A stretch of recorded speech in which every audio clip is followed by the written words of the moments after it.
Bonjour à toutes et tous. Après avoir sauté une semaine, voici les énergies de la semaine. Et en direct du Brésil, figurez-vous, j'y suis encore. Nous sortons d'une magnifique retraite de 9 jours avec 4 cérémonies avec l'ayahuasca, qui a été une expérience profondément bouleversante, transformatrice, extrêmement guérissante. Et je suis très heureux d'être de nouveau avec vous pour cette lecture des énergies de la semaine. Et puis je vous annonce aussi l'atelier de méditation thérapeutique qui aura lieu le lundi 19 juin sur le thème de travailler avec nos ressources d'auto-guérison et de restauration. Vous pouvez déjà vous inscrire pour cet atelier, il aura lieu donc le 19 juin à 20 heures. Je vous dis tout ça pendant que je brasse les cartes et puisse ce tirage venir vous rencontrer là où vous êtes et vous apporter de l'encouragement, des lumières, quelque chose qui vous aide à mieux mener votre barque. Les énergies de la semaine. Voilà, je coupe le jeu. Et la première carte, le jugement. Le jugement, c'est un mot qui est connoté plutôt négativement dans notre mentalité, dans notre culture occidentale. Et pourtant, ce jugement-là, c'est un jugement qui annonce l'émergence de quelque chose de nouveau. Vous savez, tout le chemin du tarot, qui est spécialement symbolisé par la progression des arcanes majeurs, depuis le mat qui se met en route jusqu'au monde, qui parle de l'accomplissement, c'est la description du chemin d'individuation que nous sommes appelés à vivre pendant notre existence. Et ce chemin se passe par spirale. Il y a plusieurs cycles dans nos vies, et des fois des cycles qui ne sont pas simultanés, qui marquent ces étapes du chemin d'individuation. Le jugement, c'est une étape où, dans notre pèlerinage terrestre, après avoir passé par toutes sortes d'épreuves, toutes sortes de difficultés, mais aussi toutes sortes d'occasions d'apprendre et de développer notre ouverture au monde, notre ouverture à la réalité, c'est un moment où après avoir passé toutes ces étapes, eh bien, il y a quelque chose de nouveau qui peut naître. Et vous avez cette rencontre entre une dimension céleste et une dimension terrestre. Il y a quelque chose qui se passe dans le ciel qui appelle à la naissance, qui appelle à, à une découverte de quelque chose de nouveau.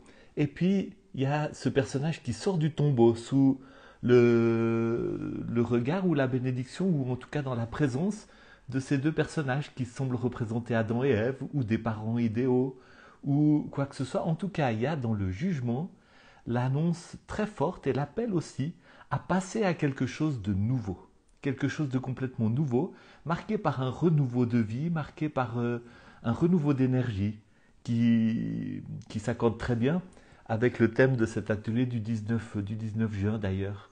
C'est vraiment le surgissement d'une vie là où on pensait que quelque chose était fini. Non, il y a quelque chose qui s'est fini, oui, mais pour laisser vie à quelque chose de nouveau.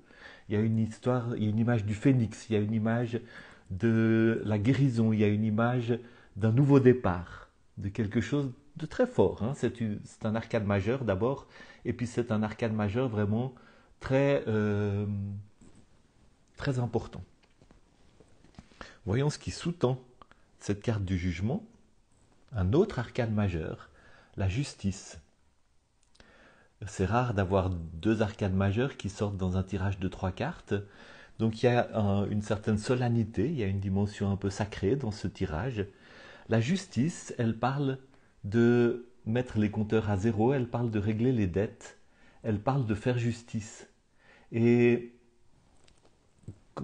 sortant avec ce jugement, je pense que la justice dit il y a quelque chose qui s'est passé, ou peut-être qui doit se passer, mais en tout cas quelque chose qui a à voir avec régler des dettes.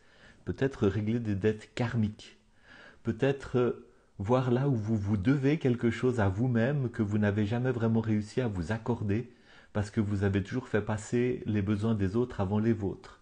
Peut-être qu'il s'agit aussi de pardonner à quelqu'un qui vous a fait du mal et parce que vous êtes resté fixé, coincé dans la souffrance et le ressentiment à l'égard de cette personne, vous restez en fait lié, ligoté, prisonnier de ce ressentiment et d'une certaine manière prisonnier de cette personne ou prisonnier de ce qui s'est passé. Et en pardonnant, eh bien, vous pouvez laisser aller cette situation. Pardonner, ce n'est pas dire il ne s'est rien passé ou ce n'est pas minimiser ce qui s'est passé. Pardonner, c'est regarder en face toute la souffrance, tout le mal qui a été commis, peut-être les abus qui ont été commis, toutes les émotions que cela a suscité en nous, hein, les émotions de tristesse, de désespoir, de rage. Il y a eu beaucoup de ça pour moi dans la retraite dont je vous ai parlé. Mais regarder tout cela et en même temps se libérer. Se libérer, et c'est souvent en pardonnant qu'on se libère.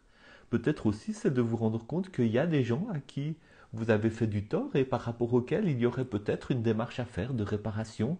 En tout cas, il y a quelque chose qu'il faut régler pour ne plus être entravé par des dettes passées, afin de pouvoir vous lancer de tout votre cœur, sans aucune entrave, dans cette nouvelle étape. Et voyant ces deux cartes apparaître, j'aurais tendance à dire qu'elles disent il y a un travail que vous avez déjà fait, hein, de cet ordre-là, de cet ordre de vraiment régler des choses du passé, qui permet maintenant que cette nouvelle étape arrive et qu'elle vous soit annoncée par l'ange qui dit voilà, c'est le moment de sortir du tombeau. C'est le moment de sortir du tombeau et de passer à vraiment un nouveau moment de votre vie. Mais peut-être aussi qu'il y a un appel pour certaines ou certains à reconsidérer leur parcours jusque-là pour voir s'il y a peut-être des dettes à régler envers vous-même, envers les autres, ou des dettes à aller réclamer aussi, des gens qui vous doivent quelque chose, et c'est important d'aller leur demander, qui vous permettent de passer à cette nouvelle étape. Et maintenant la carte qui est sous le paquet, le 7 d'épée. Le 7 d'épée m'intrigue un peu. Le 7, c'est un chiffre qui parle vraiment de dépasser les limites humaines pour entrer dans une dimension très spirituelle. Mais c'est aussi une carte qui parle de mise à l'épreuve. Et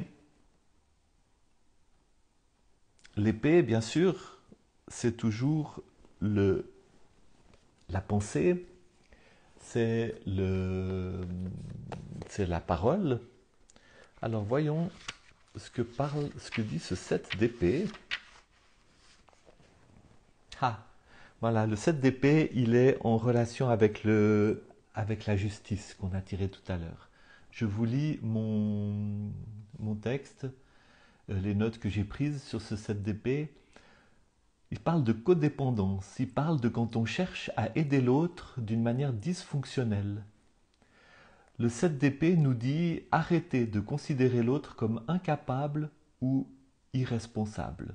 Dites la vérité, occupez-vous de vous-même et ne portez pas de fardeau qui n'est pas à vous, parce que cela vous conduira à l'épuisement.